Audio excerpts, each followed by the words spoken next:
Hello, everyone. Welcome to the CHP podcast. I'm Ariana. I'm your host today. I'm sure you guys all know of me, have heard of me, but if you have not, I am the director of coaching and kind of the director of everything else as well. I'm here with Sam today, Sam Hartman. He is the race director of TNR Racing. He is a longtime CHP client. He also sort of ran the podcast briefly or was on the podcast a bunch way back in the beginning. I don't know, you've been with us for a while. Excellent ultra runner at this point, but definitely still has a huge amount of Olympic lifting strength and skill, since occasionally you'll post a video of yourself hitting something ridiculously heavy in your garage, like offhandedly, being like, "Oh, I didn't train for a year." um, so I'm excited to be here with Sam today. We were chatting about just all the stuff we could talk about, but I feel like at this point, hi, welcome. And I would just love to, I know we just teased it before we started hitting record. I would love to hear how you got started with CHP and then how you grew into it the longer you spent here. Because I know your athletic journey changed a lot as you moved through CHP. And I know for a fact too that your involvement here also changed a lot as your everything moved. Um, so yeah, you just Yeah, well, thank you, Ariana. I appreciate you having me on. And yeah, wow, that was a wonderful intro. So many things I wanted to like jump in and talk about. But for the sake of having a good recording, didn't want to interrupt you. I guess I appreciate you having me on. And yeah, I have been with CHP for a while. There is the whole arc with TNR and my weightlifting and CrossFit journey and ultra running. So I'll try to just dive in. Uh, Also, I just want to mention I appreciate your acknowledgement of my random lifting videos on Instagram. It's nice to know that somebody watches those because I don't know after you post.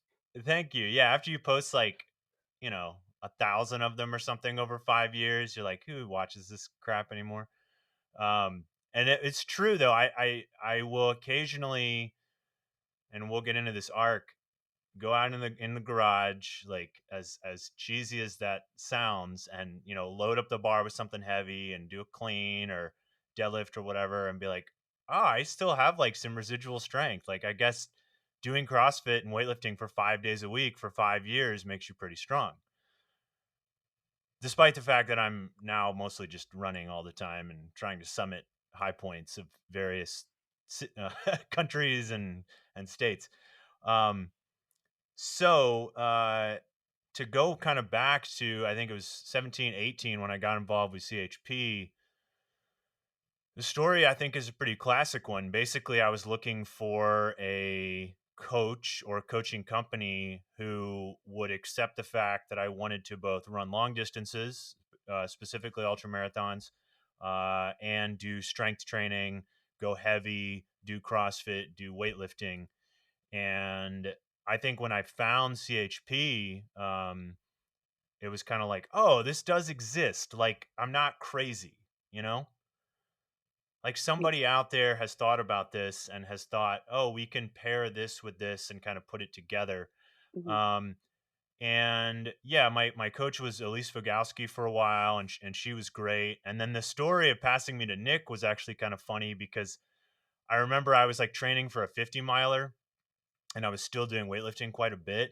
And then I like DNF my first 50 miler, but then I did like 100K instead, like a month later, just to kind of like prove to myself that I was tough or whatever. And then, I keep going and going and going. And it's like, all right, now I want to target a 100 miler. And it was at that point, Elise was like, all right, I think we're going to pass you to Nick now because you've kind of surpassed my knowledge of like running for, more than 24 hours. And we'll definitely talk about Nicodemus because I know you guys just released that awesome shirt with him. And he, by the time this comes out, there might be some information about a race he's doing that's been circling the internet. So that's exciting. But yeah, I've really enjoyed my journey with CHP. And, to kind of go back, one of the things that started that whole thing I remember watching was Alex's video with, I think I'll say his name right, Chris Gethin. Yeah. Chris, Y- Chris. y- yeah, that whole bodybuilding.com series of like this bodybuilder getting like in the gym. And I remember, I so specifically remember they're in the gym, they're doing overhead presses, and Gethin's like kind of shortchanging the range of motion, you know. And Alex is like, "Yo, you need to do full range of motion here. Like this is not this bodybuilding stuff anymore. You want full range." And I was like, "Oh, that makes so much sense." And that's kind of when I was like, the CHP folks get it. Like they want not just like functional fitness, but if they want to take it out like into the world, whether you're doing a triathlon or summiting a mountain or whatever. So it was that video along with all the other stuff with CHP, working with Elise and then Nick, and then, you know, learning more about yourself. Fergus was a big inspiration to me when he came on board, Fergus Crawley, Yeah. and I got to hmm interview him a few years ago, and he just keeps doing crazier and crazier shit, it seems like. So all that together is like, man, this is a really great group of folks, and I really want to be involved with that. And I'm really lucky that I am involved with it. We're lucky to have you. I mean, it's it's funny too because I started being a client at CHP in 2017 as well, and I feel like I've also witnessed the same sort of introduction of new characters to the scene, and like got to know uh, the the OG characters like Nicodemus, Elise, Anthony. You know, the longer I've spent with the company, and like obviously now I talk to them all the time, but it's always been really fun to to find out, at least from my angle, what drew people to CHP because, you know, for me at least, I think it was 2021 when I told Alex, I was like, I don't want to get another job. I just want to run CHP. Like, you don't have a director.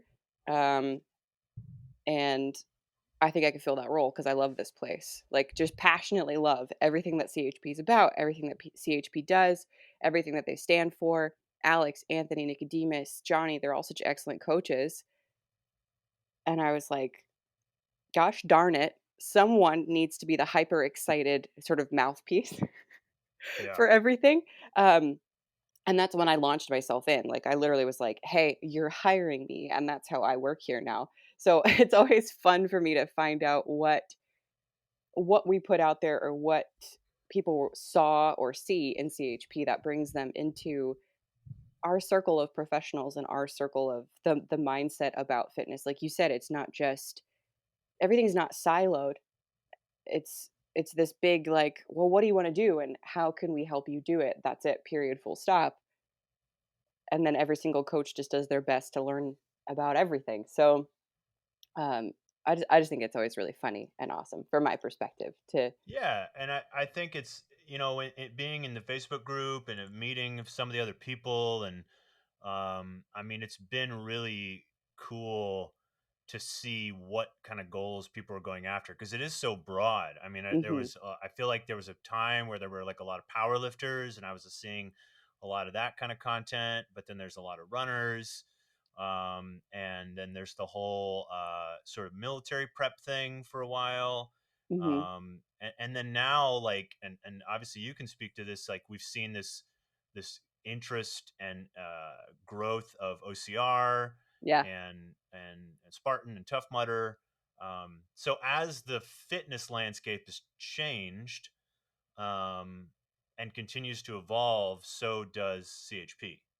yeah. I feel Uh, like we're always just trying to be like, oh, what's this new thing? How do we yeah. how do we participate in that? It is interesting though. I will say I had no idea how many military people we worked with until I was on the back end because none of them can either have Facebooks Hmm. or they don't. Because I remember I would talk to Alex in the beginning. I was like, "You guys do selection, right? Like, you guys do military." And he was like, "Yeah, I have like 9 clients right now that are military." And I'm like, "I who are they? Who are these people?" And he's like, "Well, Yeah. they can't have social media." And I was Right. like, "Oh." So there's actually like I wanna say at least 50% of what we do is probably military, military prep, um, law enforcement, Hmm. like but it's just funny because all of those individuals we can't really talk about.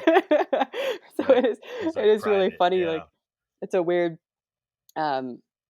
we always seem sport front facing, but in reality, I think what a lot of our coaches do and what a lot of our coaches learned from was just helping an active duty military guy, you know, pass selection or pass his test or stay fit while actively deployed in a war zone or Hmm. something like that. So I do think that that's made a lot of our coaches pretty savvy, um, in ways that I don't know if general sport athletics push you to, because it's pretty extreme.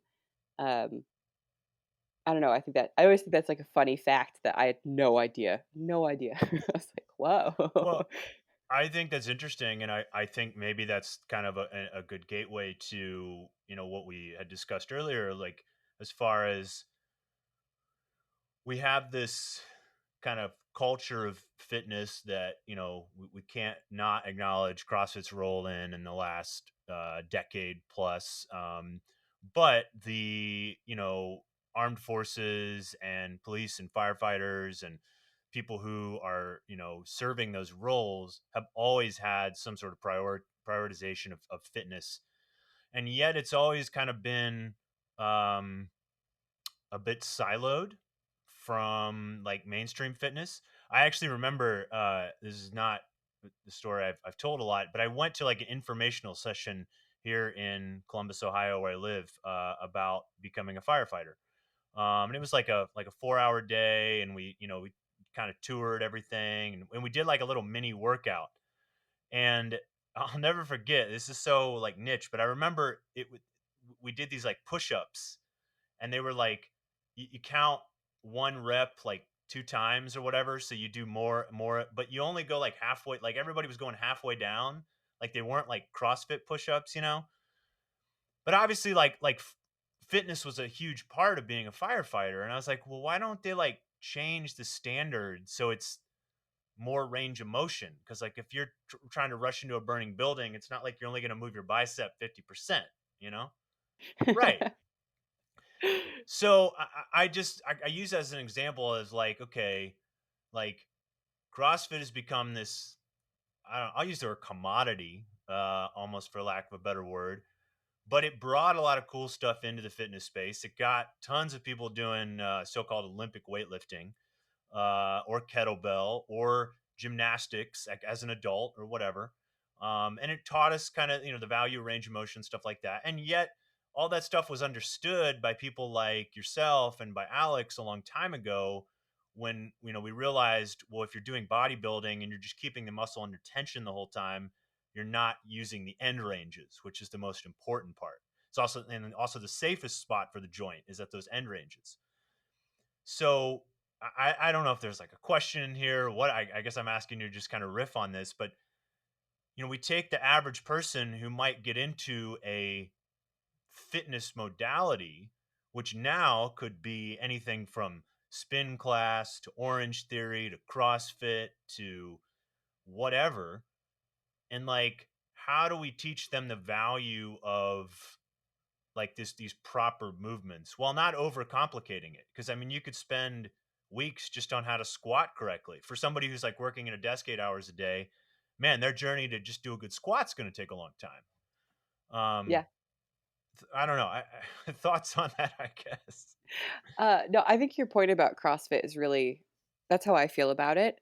One of my favorite things about CrossFit, that's how I got into fitness, period, was at a CrossFit gym, as I think it's like one of the first sports that took adults and showed them that they can learn new things, they can learn new skills, they can get fitter, and they can get better well into their 50s, 60s, 70s, and 80s, which I think is really fantastic because you get a lot of people going into trainers, um, and, and the trainers focused on overall health and wellness, which is very important. Do not get me wrong.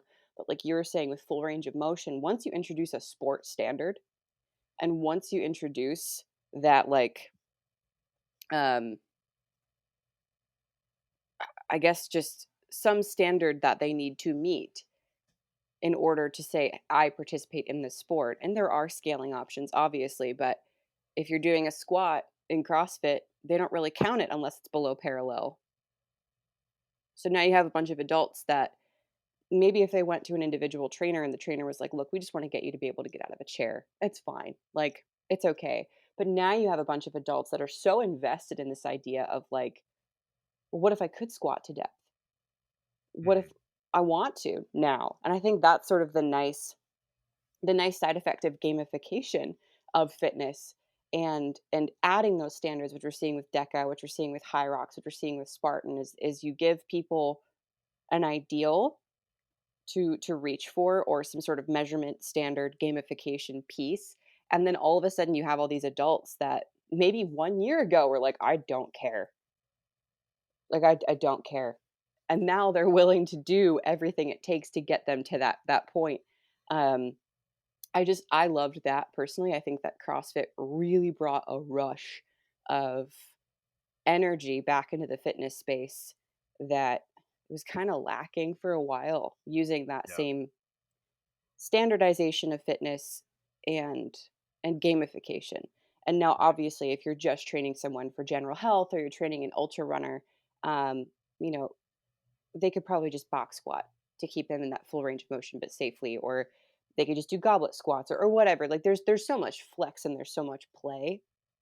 But I think when you give people the option, 9 times out of 10, they're gonna want to be able to check that box. Um, and I think that was one of the major, just awesome things about CrossFit. It got so many people like, well, I'm gonna get a pull up. So many women, I'm gonna get a pull up. I'm gonna finally get a pull up. And they did because they actually did pull ups in class instead of Yeah. avoiding them. Um, so I think that's one of the major benefits of CrossFit that I've seen as far as entering the fitness space and changing it is now you have a fitness environment where you can't say, oh, you can't teach an old dog new tricks or I'm too old. That reason, that excuse is becoming weaker. Um, and it's becoming weaker on a mainstream level, which is kind of nice. Um, and I think, man, it's difficult because it's always about knowing where your individual needs to, where your individual wants to be. Because I mean, even just recently, I was coaching in, I still coach there, but less. Like I coach in a group fitness setting, and it's like a Spartan gym where we do sort of CrossFit style and then train people to do Spartan races. So we've got rings and obstacles and stuff, and um, a lot of people go there because they like to do Spartans and they like to be fit, but they don't care as much about those standards because they're not pushed to meet them, I would say, in a way that CrossFit does. It's sort of like, oh well, if you're not squatting to parallel, it's a no rep, but you can't squat to parallel, so it's fine. Um, and then they're like, oh well, it's fine. And I realized in coming in there and working there, sometimes all I had to do was just put a wall ball under their butt, Mhm. and then magically they could squat below parallel. Yeah, the safety element, like, "Oh, I'm not gonna fall over and Hmm. smash my head on the ground." Yeah. Yeah, yeah, it's like taking these movements that feel unsafe, that feel unsteady, or maybe they've just never developed the confidence or the mechanics, the mechanically sound movement from top to bottom to top again to feel good doing a squat. I don't know. There's just so many things that come into play for people when doing these movements, even for like the deadlift. One of the first ways I talk about the barbell deadlift with people is I'm like, you know why this is so hard? It's because from day one, you were told not to do this. Yeah. Everything is lift with your legs. Everything in real life is lift with your legs. I would say most of us squat down, pick something up in like a modified sumo more than we deadlift things. Um, Yeah.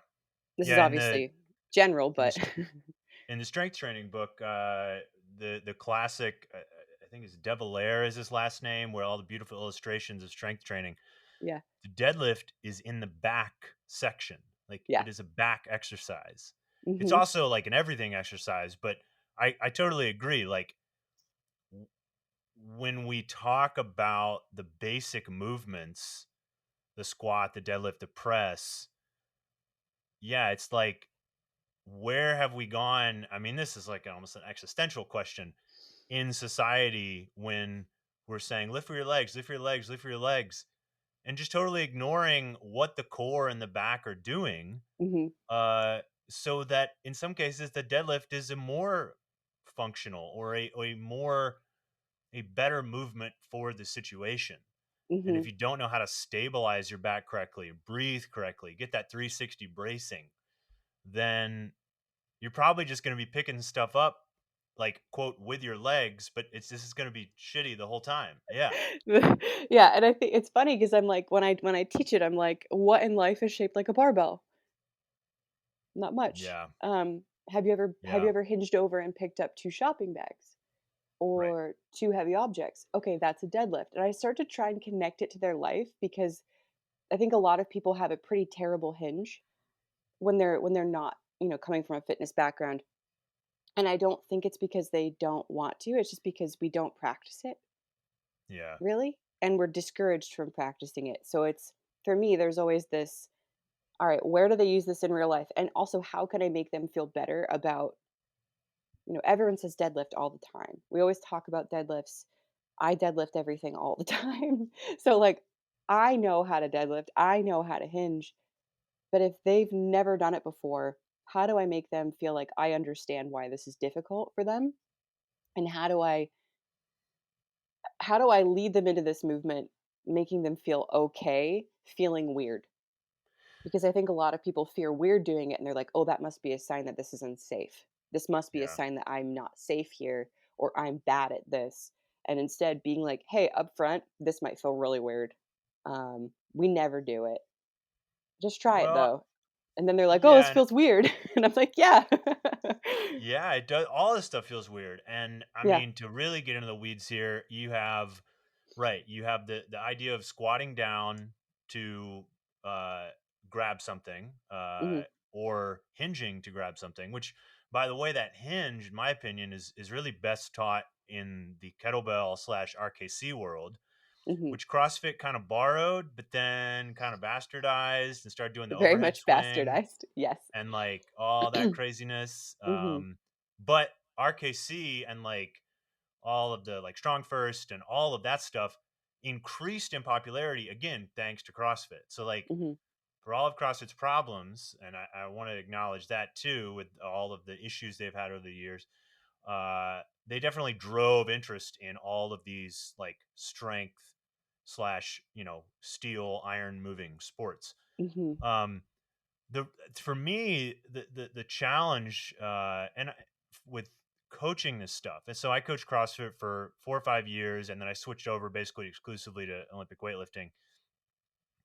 You have the squat, you have the deadlift, both of them you can kind of get down and get back up with for various reasons, and then you go to teach something like the clean, which the starting position of the clean is more like a squat, Uh-huh. but if you were to look at it from afar, it It looks looks like a deadlift. kind of like a deadlift. And you Uh-huh. have to teach people the difference between pushing with your legs in the start and hinging with your back and using your glutes and your hamstrings. And so when I was working at my CrossFit gym, I actually worked with the owner to redo the sort of on ramp 101 series because he used to have the deadlift and the clean in the same class, which like Oof. makes sense intuitively. Like, well, they're both like pulling movements from the ground, Yeah, yeah. but I was like, no, like if you teach somebody a deadlift and you try to teach them a clean, they're going to set up for a clean like a deadlift, which is not how you set up for a clean. Mhm. It's gonna be a system overwrite. Like And yeah, and somebody just coming in off the street who just wants to get fit, like, or whatever their goal is, like, so much information in the brain. Um, so I think it's still a challenge for today's personal trainer or these classes, which now, I mean, there's so many apps, all this stuff is online, people are like just buying the programs and setting their phone up and watching them kind of play through. Like there's still a challenge, like how do we get to these what I would consider exercises at the top of the pyramid? Like it's hard to beat a clean for power development, strength, flexibility, mobility, but to get to that level, unless you have a coach watching you day after day, rep after rep, which is just mhm. not practical for most people. They don't have the time, they don't have the money, they don't live near somewhere where that's going to happen. How do we get them to that? And to add to that, like CrossFit's model was, well, let's do stuff like wall ball, like med ball cleans, and kind of all Yeah. these intermediary things. Kind of skeptical of that too. Yeah, Um, I remember doing wall ball cleans and being like, "What? This yeah, doesn't this doesn't feel like any like, sorry guys, I get what you're trying to do, but I don't feel it." We're saying things because they sound good, but I'm not I'm not feeling it. Um, yeah, and I think to the your point, that's what CHP, knowing that we're working with so many mixed sport athletes. Let's say we want to train power and triple extension with someone who otherwise has absolutely no desire, no sport specific need to learn a clean. I mean, that's a huge investment, like you said, of time and energy to learn a movement. Um, how do we pull the positives out of the clean and then break them apart? And I think that's where the methodology behind the hybrid coaching becomes really fun as a coach, because you're like, all right, I have this athlete, they're a power lifter going into MMA Muay Thai. So obviously, I need to get their conditioning way up. I need to work on their flexibility, and I need to work on their acute power production. We need to start doing plyo. We need to start doing things like that. How do I train their, knowing that they have a tremendous amount of power and strength already? I can't just be like, let's just do box jumps. I'm gonna have to load this triple extension. This guy can squat 400 pounds, but he can't do a clean to save his life. So mhm, how do I address that? How do I take the things I want and introduce them to my athlete? And then I would say probably 50% of the time, my athlete's like, but what if I did want to learn how to clean? And then I can have their buy in for the tremendous amount of work that's ahead of them, even if it's just getting into the front rack. Um, but that's what I find so fun is, like you said, there's the top of the pyramid in one movement, but what if I took the stimulus from that movement that I wanted and I broke it into its constituent parts and then introduced them to my athlete as much more approachable pieces or concepts and wove right. that into their training. And I think that's where it gets really fun, is because now if there's no sport specific need, I'm not going to ignore it. I'm not going to ignore that this benefit exists and that it's accessible to my athlete. I'm going to introduce it, but in like 900 different ways, and they're not even going to know what I'm doing back here. Um, is there a So do you way mean that, like clean pulls and like front squats and trying to breaking it apart, or something even more oh, dynamic than that? it depends on the athlete. So again, if they have no interest in doing a clean, I might pull the stimulus rather than even any particular part of the movement. So I might be like, I want to train their triple extension. Whether it's for a runner off the block, whether it's for a Brazilian Jiu Jitsu person who needs to be able to push and extend. I might give them a landmine thruster. I might give them dumbbell thrusters. I might give them anything that involves kettlebell swinging, heavy kettlebell work, Mhm. anything that gets them really thinking about their hips as the production of power point. Um, and then just kind of work off of that from there, usually going from something I can load significantly, if this is a strong athlete. And then as the workout continues, I move toward more plyometric, or maybe not even plyometric, but just more dynamic, unloaded movements that require more stability, more balance. Um, even just getting someone to do a lunge or a kettlebell single arm overhead lunge and just come back up. Like that for some people can be absolutely impossible. Um, Anything opposite arm, opposite leg. That doesn't really have to do with the clean itself, but it's sort of more of that muscle coordination side of it Yeah. that comes with the clean. Um, and then if they do have interest in the clean, obviously just lots of wrist, lat, and shoulder mobility work to help them get into the front squat position. But If Yeah. they can't do front squats or have no interest, safety squat bar, pin squats, like I'll do my best. Yeah. But I think for me, it really becomes more of a, that meme of the lady with all the math in front of her face. Yeah. That's like Yeah. me. Um, when I'm thinking about it, I'm like breaking it apart in my head, and I'm like, Yeah.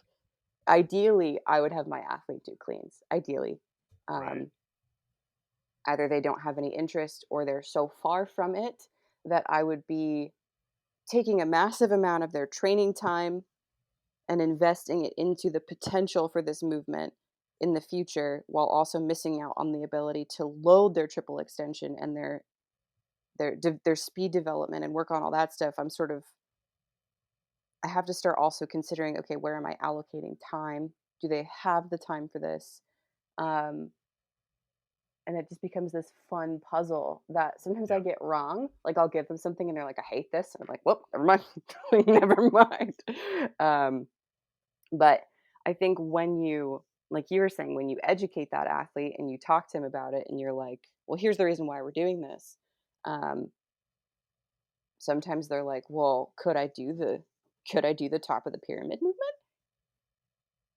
Could I try? And I think, yeah, I think that's where CrossFit was great in getting people excited about that stuff. Yep. And now it's sort of gone full circle when you go to the Arnold, for example. So we just had the Arnold here in Columbus, and Mhm. the weightlifting competition there, which was American Open Series 1, and I think there was another piece to it that USA Weightlifting was putting on. I mean, that was one of the biggest competitions there. They had 4 stages, people lifting all weekend. It's People go crazy. to that and they see that and they're inspired, and it's like, oh, Mhm. that's amazing. Or they're watching Matty Rogers on Instagram, or somebody who's like really pulling these movements off. Yeah. And something that you mentioned earlier, which I think is kind of interesting, was CrossFit's appeal to women. Mhm. And I also feel like one thing that CrossFit got right was, well, it's easy for me to say this, both as somebody who was like invested in CrossFit for a while and never competed at a high level, but a lot of the movements, the way that they approached men and women in doing the sport, there was no um like a pull up is a pull up, right? Like the Mhm. weight would be scaled for biological differences. Like usually it was like 70%. Uh but the way that a lot of it was like marketed to women as like getting your first pull up or whatever. Like I feel like that was done in a way that is now extended to strength sports in general, which in the best scenario has made them more accessible and less intimidating for women or people identifying as female to kind of come in and be like, oh, I want to get strong. Yeah. Um, and I wanted to ask you about that, and also where where we are with this lifting weights kind of makes you bulky. Not that that's a bad thing, like Mhm. mentality. I still see like stuff about that on Instagram, both in the positive and the negative. And I also just know from experience so many women who came into the CrossFit gym and like transformed their lives or their Mhm. fitness, Yeah. or who would go through an entire pregnancy cycle, and then when they were out and healthy would be back in the gym, and then their Yeah. kid is They there like train the whole watching them. time.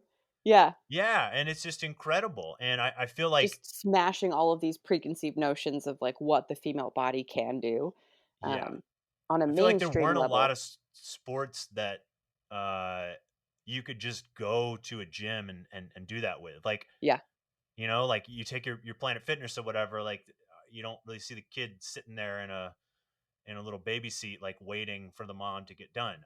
Yeah. I'm generalizing, but I feel like that's way more common at a CrossFit box. Mhm, yeah, I remember, like, our little when I did CrossFit, there was always, like, a group of little kids. We had, like, a kid sitter, just so the moms could work out, or, like, they would stagger their classes, so one mom would train while 2 others, and then they would swap and watch each other's kids. It was just, like, this network of support, um, that was actually really refreshing, and it created a lot of lifelong friendships.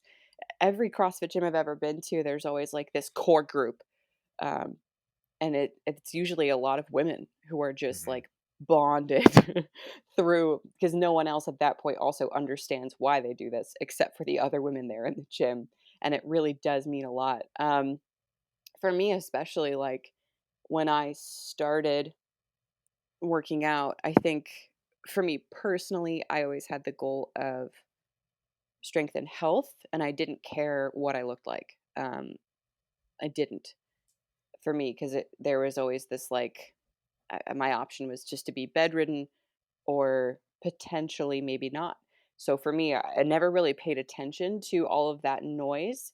Um, but then as I started to get fitter and I started to lose weight, because I was pretty overweight at the time, really weak. And as I started to shift and my body started to shift, I started getting comments like, well, just don't get too big, don't get too bulky, don't get too skinny, don't get too this, don't get too that. Um, and the one thing that's always annoyed me about the response to the "don't get bulky," or "women get bulky when they lift" narrative is the response, "No, they don't." That's a lie, because you're comparing elites, because we're in the world, we're comparing elites to average gym goers. Of course, they don't look as big as the elites, but to everyone else in the world, because we're such a small niche pocket still, unfortunately, the rest of the world looks at an average gym goer who goes to CrossFit. They see her biceps and her arms, and they are so much bigger than anyone else in their world. And they are so much leaner or look so much more physically fit than everyone else in their world, um, that they do look bulky. They do look big and they do look, and dare I say it, masculine. But that's going under the presumption that muscle makes you masculine and that men own muscle. So that's why to me when you respond, well, it doesn't make you bulky, or it doesn't. I would love if people started answering, It will. I'll probably get bigger when I get more muscular. Um I'm my goals aren't to remain attractive to you personally. Like I I don't however, I would love if the conversation shifted into more of a, yeah, women can get pretty big because they can get Yeah. really strong. Like, okay, yeah, it's definitely a possibility. Yeah, you have to work really hard for it, but I think if you just go to a CrossFit gym 5 days a week for 2 years, that's working hard. You don't have to work as hard as an elite to develop some significant strength and fitness and muscularity. Um, and I would love it if the defensive reaction, well, no, it's not. No, it isn't. It's still feminine. We know. We know. Like, let's just talk about how this is now normal, and maybe the goal of an athlete is not to be beautiful. It can be tertiary, absolutely, but if you're doing all this with your body for a sport specific or fitness specific goal, what if we just took all that apart? What if we just dropped the part that it was like, well, you can still be hot? We know. But that, to me, I don't feel comfortable being like, well, people are still attracted to me, because that's not why I train. Putting the two together, to me, is still in some ways patronizing or self-patronizing. I personally would love it if it was just like, well, women get bulky when they lift weights, and it's like, fuck yeah, they do. Like, yeah, they do, and it's awesome because they can build muscle and get strong just like anybody else, and that's what it looks like. Um, Personally, that's how I feel about that. I still encounter it, but I feel like it's almost perpetuated because it's a, well, yes, they will. No, they won't. And both sides know that they're kind of wrong. Um, and I think it's always important to remember that usually the don't get bulky crew doesn't train, or they come from a sport where the women stay less muscular, whether it's ultra running or similar. Um, and there are some buff as hell ultra runners, don't get me wrong. But knowing that when you're in the strength world, you're in a bubble, and your perspective being in that world obsessed with that sport is not shared with people outside of that bubble. and realizing that you are the outlier to them, the same way that the elites are the outliers to you. And I think it's I would love to see the bridge crossed a little bit more. Yeah, I know. So what? Yeah. Well, I agree with you, and I think it's what we're missing in those conversations is, you know, what strength training will do for you in the long term. Mhm. Whether like how it changes your body composition is almost the Side effect. superficial result Yeah. of like what it's going to do for you in the long term, whether that's Mhm. sport specific, whether that's goal specific. Yeah. And to go back to what we were talking about earlier, like what it's going to do for you when you're older and maybe need assistance, or like, Yeah. can you get out of your chair? Like, what happens when you fall? And do you have enough muscle protecting your bones? And all those things are like so beneficial for humans of all genders. Um, and this is kind of like this big question that I think is so important to discuss around women, um, because it's been lagging for so long. Yeah. Like Olympic weightlifting as a sport in the Olympics, uh, women could not compete in Olympic weightlifting until the year 2000. Not that they Yeah. couldn't compete, but there was no like international stage for that until the year 2000. Um, and with functional fitness, like with the Spartan stuff and CrossFit and everything, like it's typically been side by side, but there's still maybe some kind of discrepancies that are getting worked out. As we move forward into the next 10, 20 years of fitness, like people have all of this influence from social media, and the traditional sports, the ball sports, are still like this really dominant player Mhm. throughout, middle America. Of like the kid grows up and it's like, okay, well, are you going to play baseball, football, basketball, maybe soccer if you have like a diverse school or whatever. So I always look at that and I go, okay, where's weightlifting, where or CrossFit or rock climbing or trail running or some other kind of weird sport, Yeah. and how is that going to affect their fitness as they grow older, and kind of prepare them to be healthy, happy, and achieve their goals. And people have so many like influences now that I guess I'm always curious but also a little concerned. Will they just get overwhelmed and be like, screw it, I don't want to do anything? Or will they pick something that's like the hot new fad? Or will they invest the time to find a coach and a training plan uh, that will guide them to some sort of like long term health solution with fitness? I know that's a lot of information at once. No, it's really important, and I think, for me, it's always I love that question because I'm always bouncing between working with I work with very sick populations. I work with people that have my disease, people that have chronic fatigue, and also special forces and very high level athletes. So I'm always mentally bouncing back and forth between those headspaces, but I've lived in both. So maybe I do have that benefit, but um, so much is incumbent upon the community, and I guess for children, their parents. Um, but the community itself, um, because I feel like I've spoken to a lot of runners that tried to join a local run club because they were just like, I don't want to run by myself, and the run club left them behind, or no one got their name or their number, and they didn't feel included, and so they left. And people join lifting gyms that may be clicky, or they'll invest in their coach, but maybe their coach doesn't really reach across the table and be like, hey, I understand you're starting from zero, come in, we'll take care of you. um, I think that's the fun thing about sports like Deca, High Rocks, Spartan, OCR, CrossFit, these sort of community group sports, is that when you come in and you're brand new and you're totally lost, there's at least 10 people, tough mutter, there's at least 10 people that are going to reach down off a wall and pull you up so that you don't fail.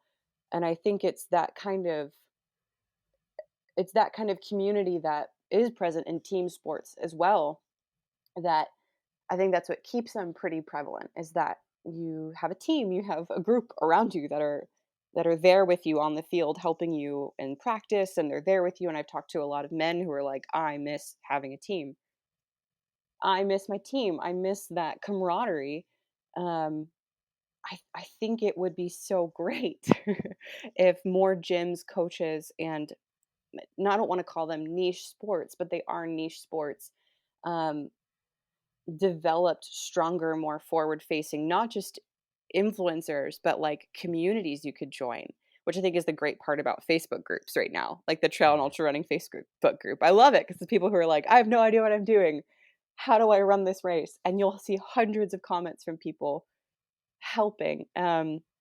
And I think it's that n- very few people are comfortable being alone in something new. Very few people know what they want so much that it doesn't matter if they're alone in it. Um, and I think that's okay. I don't think that everyone needs to be a solid bastion of self effect. Like, that's really hard. I Yeah. feel like, um, I don't know. I think that the sports that have community and have that system waiting to bring people in, like you said, you had an on ramp course. That's awesome. Like, what other sports really have that?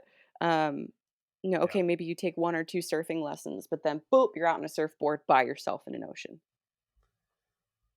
Well, Like, that's something that I've tried to do with Tinar and the mhm, races is create events that are beginner friendly. mhm, But I have to acknowledge that even just getting to the starting line for a short race, so that, for example, the shortest race we do is 12 kilometers, so about 7.3 miles, over some relatively challenging terrain. That's a accomplishment just to get to the starting line for that. yeah, And if you look at all of the information out there about trail running and what shoes to buy and how to train and everything else, it can be intimidating. So we've tried and are continuing to try to engage groups, like Trail Sisters, for example, is a nationwide group, and we have I some love kind of, them. yeah, Trail Sisters is awesome. So we've Yeah, partnered with them in Columbus quite a few times to that's sponsor awesome. some events. Particularly to get more women out on the trails. Exactly. Um, Yep. I guess Tinar really tries to make these races kind of beginner friendly and have a really good like runner experience, and I really pride myself on creating races like that. At the same time, everything I'm talking about is, and I use this terminology, is it's a sport of trail running, and we're talking about this. CrossFit branded itself as the sport of fitness. Mhm. OCR is a sport that now is like going to have world championships. They're trying to get in the Olympics. Yeah. All this stuff. I think for a lot of people, if they how do I parse this out? Sport for them was something they did in youth and then stopped, or it's something that they were never involved in, and there's just this solid brick wall between them and the idea of participating in a sport. Mhm. And what I've noticed as I've been around for a little while and traveled the world and seen races and events in different countries, the idea of going out on a trail and running, hiking, walking, summiting, we often view it as a sport that we train for or we gamify it. We decide, okay, I'm going to go for an FKT. Maybe for some people that's intimidating.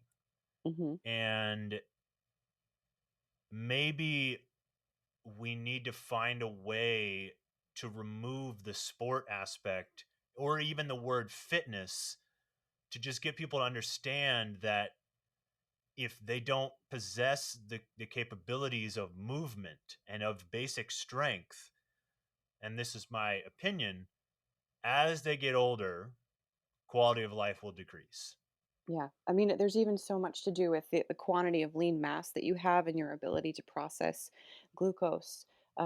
Your bone density as a woman only gets worse after a certain point. You only lose muscle after a certain point unless you are actively battling that decline. And even then, it's very difficult to keep on. Um, Cardiovascularly, you start to encounter a bunch of issues.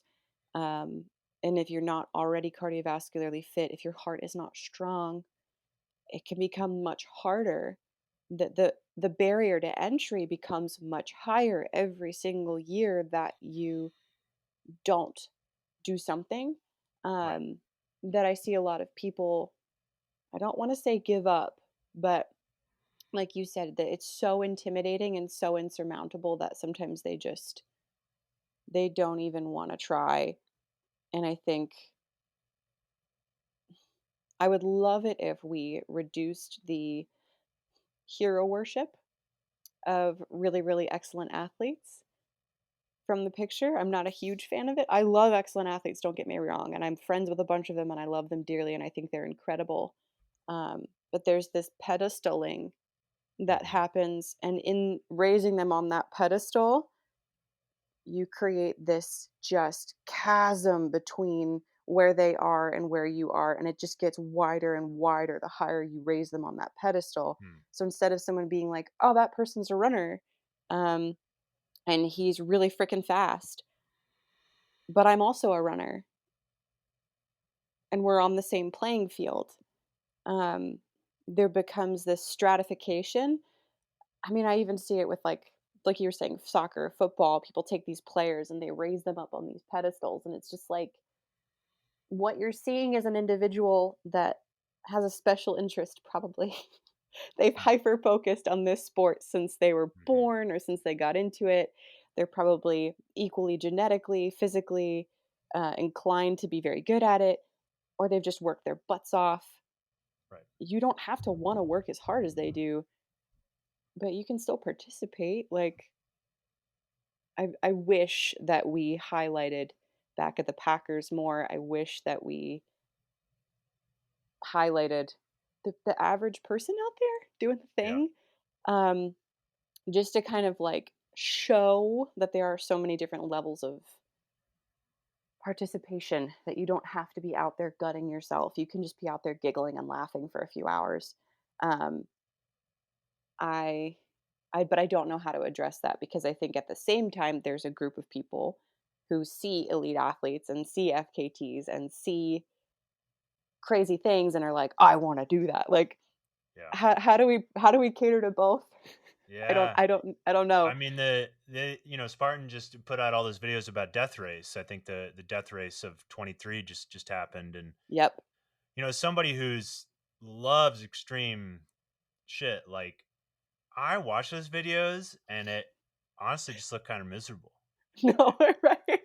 I was Like, like, it no. didn't really look like a challenge that I would want to try, because I just saw no point to it. And I Mhm. may get some hate from the Spartan folks, but I mean, you've been a lot more connected to that world than I have. Like, I would like to suffer, if I'm going to suffer, to attain the goal of getting to a high peak, like a high point, or Yeah. to uh, give myself the confidence that I can attain something difficult.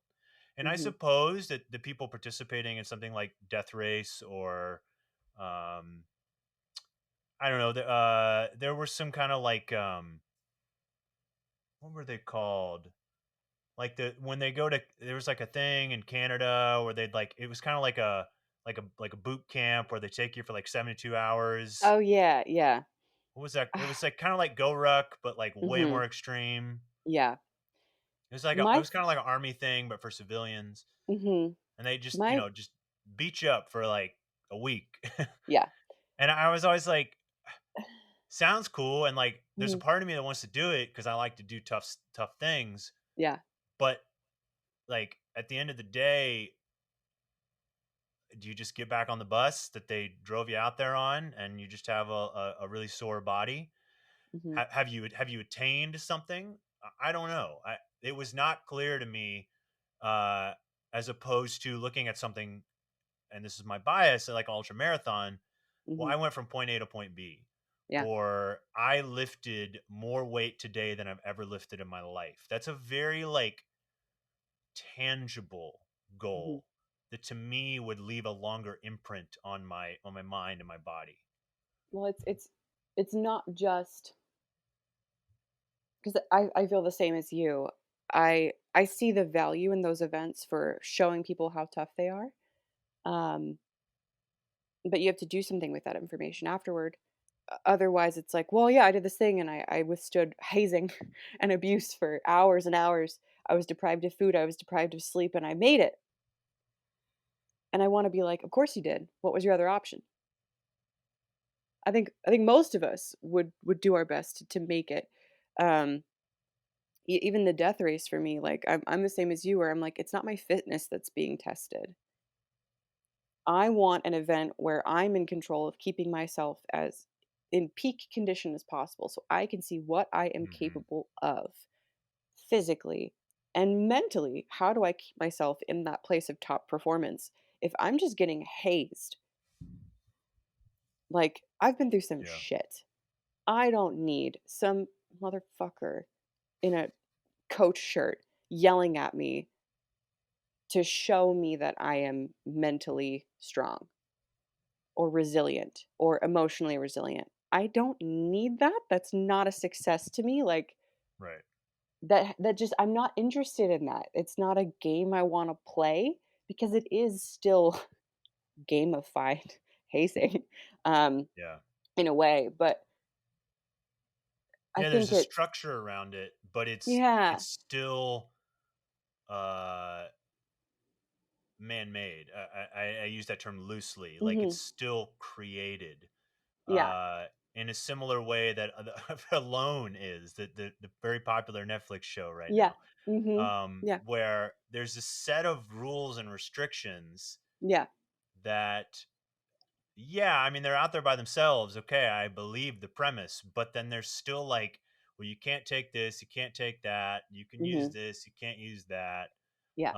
There's, the medic is a phone call away. Mhm. There's Now, no again, real there's fear of lots. death, and I Well, and on and what I understand that somebody who might have been on that show who's listening to this will say, "Yo, you go try that." yeah, I yeah. would probably not last more than a day or so. I mean, I don't want to I hunt might for my die. food. I'll acknowledge that. So, I don't think I would do very well. Uh, but I guess the point I'm trying to get at is in our quest for toughness and fitness, are we creating crisis situations uh, when the real crisis, I mean, I don't mean to sound like so dire, is that like you're going to get old and die one day. What are you going to do about that? Humans are so bad. Isn't it like a fact that like we're so bad at far away problems? Like we're so bad at prioritizing them? Like we're so much more likely to be like, I gotta take my dog to the vet this week instead of like, I haven't done a goddamn thing for my health in Mm, 5 years. Like, yeah. um, yeah, I don't, that's kind of why the whole like, and this is dipping into, I think, a different topic, but it kind of ties together that whole, um, I hate to call him out, but the like Goggins mentality where it's like, you gotta hurt and you need to suffer and you need to feel Mm, pain in order to overcome some aspect of your humanity, blah blah blah. Um, and that's what success looks like. And I see a lot of people throwing themselves into things and experiencing great discomfort and great pain and thinking that that's the way. yeah. Um, and I just want to be like, people, Goggins got beat in a race by a male model who couldn't stop talking about how pretty the trees were for all 240 miles. He got beat by almost 6 hours by someone who was enjoying the view. Yeah. I I, mean, that I want to be that guy. I've sure, and I've talked to Nicodemus a lot about this. This idea of when you're pushing through adversity, are you Hmm. pushing through with love or with hatred? Do you hate Yeah. losing so much that you'll Hmm. win, or do Yeah. you love yourself so much that you want to win? Mhm. Um, I want to admit that I enjoyed Goggins' book, and I find a lot of what he says interesting. I think Oh, it's fascinating. it's so over the top. It Mhm. really kind of goes past the threshold of what I think is relevant for a lot of people. Yeah. Um, but I often use Goggins as a sample, like as a litmus test for people, and a Yeah. wide range of my friends enjoy him, from more conservative to more liberal, because I think he's very unfiltered, Yeah. and he just kind of says whatever the hell he wants. Mhm. And there's so much in there that some of it's going to land. Yeah. Um, but I also agree that his whole story about in his book about duct taping his legs when he had shin splints and he had a broken foot and he competed anyway. Yeah, that's a bad idea. Like there should be a warning, like, do not try this at home. Right. And in an audiobook that he reads with Skolnick, I mean, they kind of go through this whole, like, this is extreme, this is Mhm. insane. Yeah. uh but I think that there are little nuggets here and there from Goggins that you can push past what you think you can do, draw Absolutely. from your Yeah. previous experiences to kind of go to the next one. I think, like, all of this stuff in fitness, I mean, whether you're inspired by Goggins or Frazier or Matt Frazier or Rich Froning or anybody, a lot of the stuff they do, you're just not going to be able to do. Yeah. So what can we draw from that? What lessons can we take that we can kind of Yeah. apply into our own life? Mhm. And that's a challenge to distill all that, because I mean, who's going to sit down and watch that YouTube video of, like, of breaking it all up? Like, it'd be nice. Yeah. It'd be the YouTube videos where it's like a 3-minute clip of all the highlights of those events and all the toughest things that Goggins says with, like, some epic music. Mhm. That video is going to have the most views. Yeah. The highlight reel. Yeah. It's the highlight reel, and I think it is important to be that, and I say this in the most loving way. We live in a society, where we all experience different layers and different measures of hardship and challenge.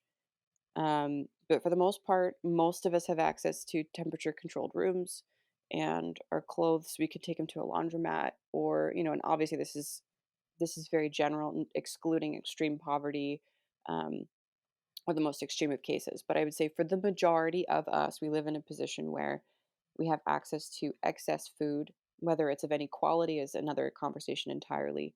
Hmm. But we're living in a very different environment than I think humans have ever lived in.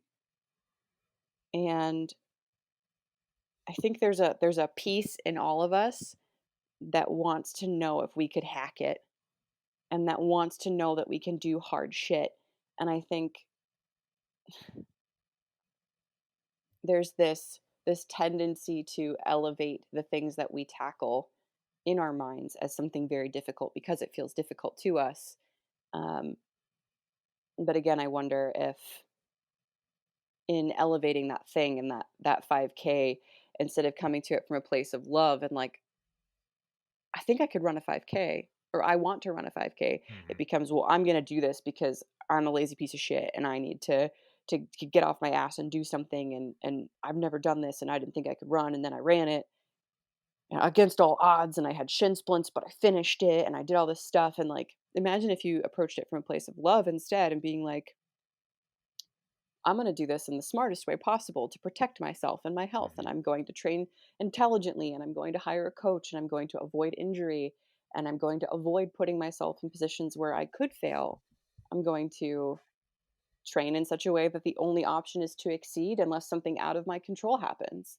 Um, and I see a lot of people doing almost the former, where they're like, I'm going to sign up for this really tough thing. It's going to be really hard, and I'm going to get through it no matter what. But all they prove to themselves is that that thing is very hard. Yeah, And I'd love and to they see more haven't. people being like, "Ah, I can do that. Cool." Yeah, they haven't taken anything away from it on the other side of it. Mhm. It's just a static event in time. Yeah. Yeah, I mean, I think maybe that would be, maybe we can kind of wrap this up then with our thoughts on what to give to someone who's listening, or to someone who might be listening who's going to tell a friend, like, hey, I want to like get in shape, and like you're Yeah. because you probably get this all the time, like, oh, you Mhm. run a lot, you lift a lot, you do this, like, and they just don't know where to start. They don't know what to Mhm. do. Um, and I think maybe a lot of the people listening to this, if they're already CHP clients or fans, like they don't need a lot of motivation to go to the gym or to go for a run or a bike ride. Nah. Yeah. But they They're all crazy probably like have us. friends who do. And I guess what I want for those people is to just borrow a little bit of all of this stuff, like 5% from Goggins and 5% from Yeah. Death Race. And, you know, instead of running a 5K, like go see if you can get 1,000 feet of elevation gain in a single workout. Like just something Yeah. different, you know? Mhm. Yeah. Go to your local rock climbing gym and sign up for a course. Uh, go whitewater rafting. I mean, whatever. Like we just get so siloed into like, this is the journey to fitness, Mhm. or, oh, well, like I want to be really strong. Well, bodybuilders are huge, therefore they must be strong. So it's like all this stuff is like Yeah. so directional, Mhm. when I think And it should be siloed, more like you said. inclusive of like try a little bit of all these different things to see what lands. I had a Mhm. friend, for example, who loved ice hockey, Yeah. and that was his like way to like do fitness. Was he was like, man, the only time I like working out is when I'm playing ice hockey. I don't Mhm. really care about ice hockey. I have no interest in playing it. But for him, I was like, that's awesome. Like, go train and do that. Yeah. So Go find a people got to local find league that or thing. Mhm. And the only way they're going to find it is if they try a bunch of different things. And Yeah. the journey to being healthier and being more fit is probably not going to just be going to your local CrossFit box or local gym or something like that. It's going to take some time to find the methodology that works for you, and that takes some open mindedness. And that's what I would Mhm. want to impart to people. Yeah, I think I kinda love that. Just try as much as humanly possible. Go play. Think of everything as play, and if you hate it, you don't like playing that game, or you just don't see any point in the discomfort. Like, I know plenty of people who are like, "I hate running. I hate it. It hurts and I don't like it." And I'm like, "Okay, well then don't. Like, bike instead. Get a Peloton or find some other activity that's sort of zone 2-ish that can develop your cardiovascular health, but you don't Hmm. have to run ever in your life. You don't have to." Like, I think it's people get it in their heads that, and myself included, that if you start something and you don't like it, it's your fault. Um, Ah, or like you yeah, didn't try hard enough, or sometimes we just don't like things, right. and that's okay. Maybe you need to approach it from a different angle. Like for me, I can't road run. Um, it's like in the movies where the hallway gets really long. Oh, yeah, Like I can't do it. Um, I hate it. But put me on a mountain and you're like, "Well, there's the top." I'm like, "Okay." And boom, I'm just in it. I'm in the zone. I'm yeah. in the movement of the trail, and there's birds and there's sounds and there's things Hmm. happening, and I'm in the experience, and I love running. If you make me run not in that experience, I hate it. Um and like that's okay. I don't have to be a road runner. I never have to run a road marathon to be a runner.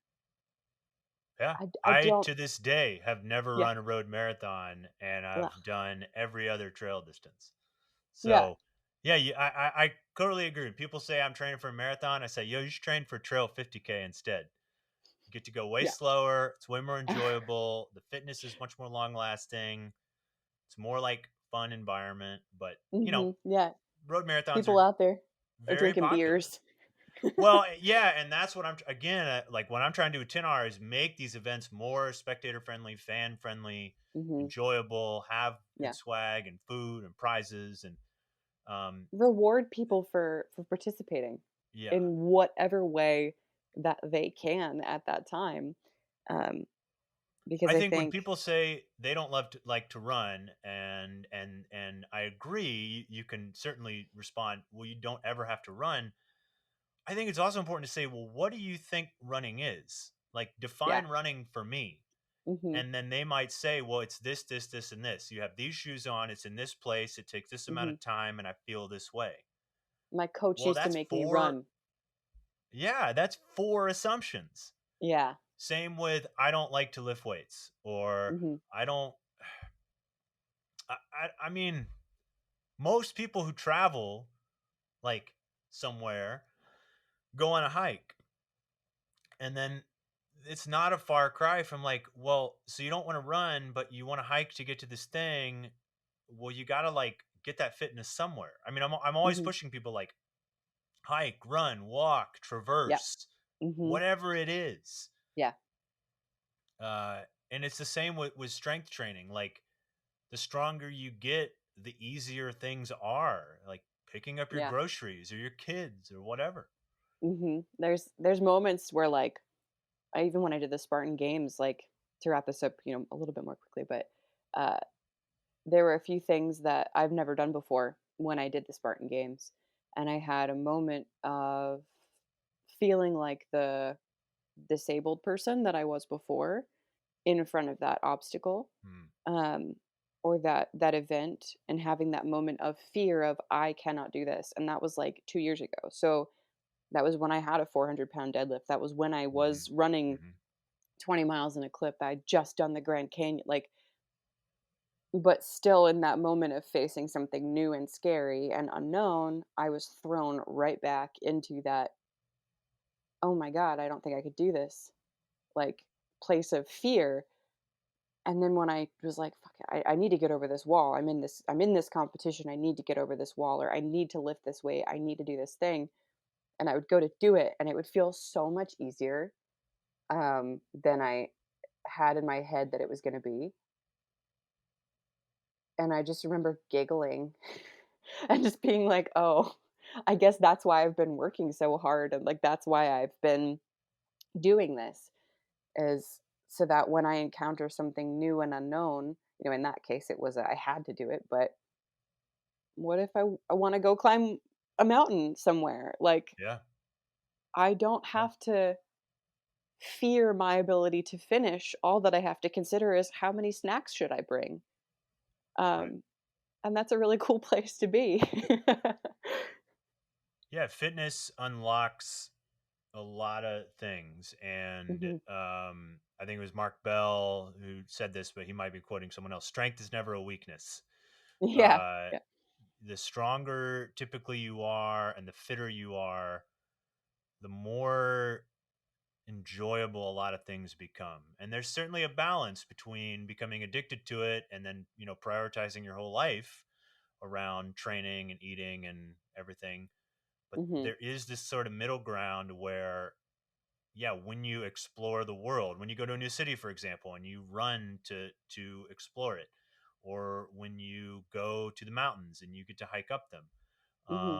or when a friend needs help moving and they say, "Oh, I'm going to recruit this person because they're really strong." Like, all of those things kind of coalesce, and it can become very powerful. Yeah. I mean, the only thing that's popping in my head right now is just there's a reason why they call it playing a sport. They still call it playing football, and they Right. still call it playing whatever, playing ice hockey. I sort of wish that we would say playing trail running. Yeah. uh, Playing Yeah. hiking is because Yeah. it is at its core. We do it because it's fun, or it gets us something, or it gets us Yeah. somewhere. Um, Yeah, and and it's not always fun. It's not always a no, linear journey of sometimes it's fun and more fun and miserable. more fun and more fun. It's up and down Yeah, and yeah, all over the yeah. place. But the moments of hardship often prepare us for moments of greatness. And yeah, I Hmm. certainly have tried to embrace that as I get older, and continue to both compete in trail running, but also try to play at it, like you said. Like, when I travel, exploring a new trail, Hmm. regardless of the pace I'm going, is, yeah, very enjoyable. Yeah.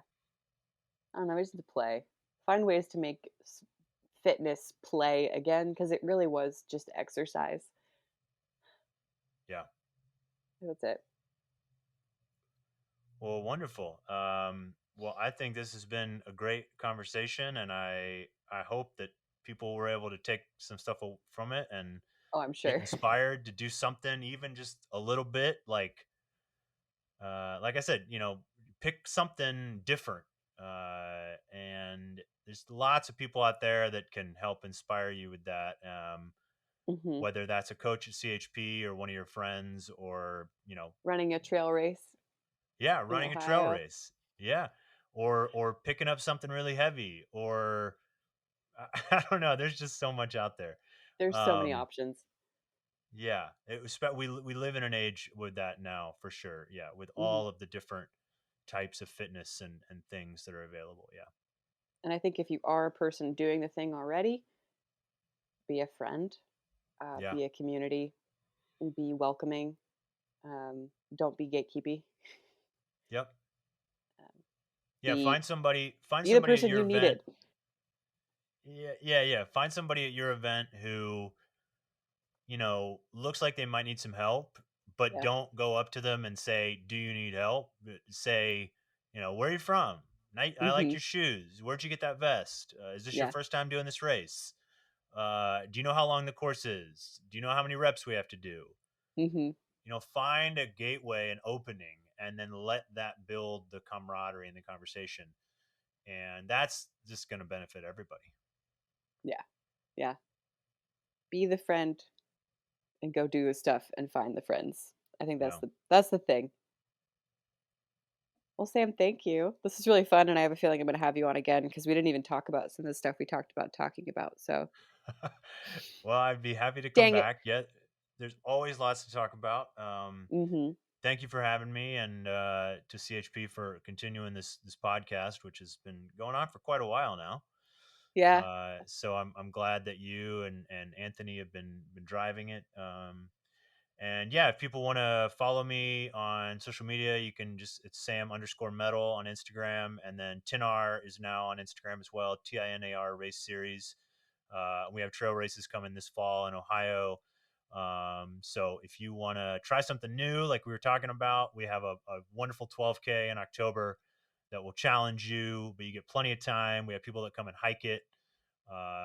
So it doesn't matter what pace you're at. We just want you to come get out on the trails and try trail running, whatever that means for you, whether it's hiking, running, walking, etc. I love that. I love that. Plus, it's such a good distance. I like Yeah. anything under 15K. I'm like, yeah. Yeah. Yeah. Exactly. All right, awesome. And then you guys know where to find us. Complete Human Performance, no underscores, dots, or anything on Instagram. And then at running_peaches is me. Um, and yeah, you'll hear from us soon. Thank you so much, Sam. Thank you.